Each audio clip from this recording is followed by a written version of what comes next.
Қайырлы күн достар. Бүгін дәмі өте ерекше дәмді болатын пахлава жасаймыз. Ол үшін біз 350-400 грамм ұнды 150 грамм маймен жақсылап араластырып аламыз.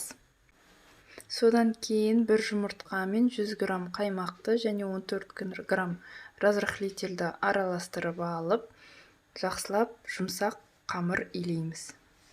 Қамырымызды содан соң холодильникке 15 минутқа қойып аламыз да, 4 бөлікке бөліп, қайтадан холодильнигімізге мұздатуға қойып қоямыз.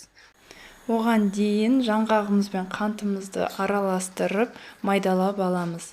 Содан кейін жаңағы қамырымызды шығарып, жақсылап, жұқалап жайып аламыз. Барлық қамырымызды жайып болған соң, противинге пергамент қағазына ең астыңғы үлкендеу бөлігін алып жайып, үстіне осылай видеодағыдай жаңғағымыз бен қантымызды саламыз.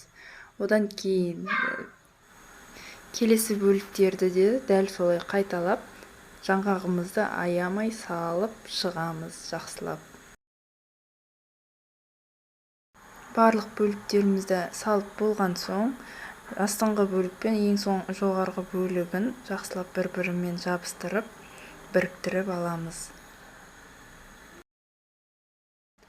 Ортаңғы бөліктерінің астыңғы бөлігінен сәл кішірек болғаны жақсы. Қамырдың соңғы бөлігімен бетін жауып, астыңғы бөлігі екеуін біріктіріп аламыз. Содан кейін бетіне жұмыртқаның сарысын жағып, пышағымызбен бөлетін бөліктерімізді бөліп дайындап аламыз. Бетіне бүтін жаңғақтарымызды қойып шығамыз да, духовкаға 180-200 градуста 25-30 минут пісіріп аламыз. Оған дейін бетіне құятын ыстық шарбатымызды дайындап аламыз.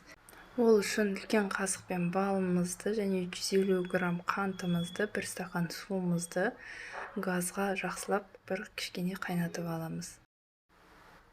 Пахлаваларымыз піскеннен кейін үстіне шарбатымызды құйып 15-20 минутқа қойып қоямыз. Пахлаваларымыз дайын, өте дәмді, керемет болып шығады. Ас болсын. Лайк басып, каналға жазылып қойыңыздар. Көп рахмет.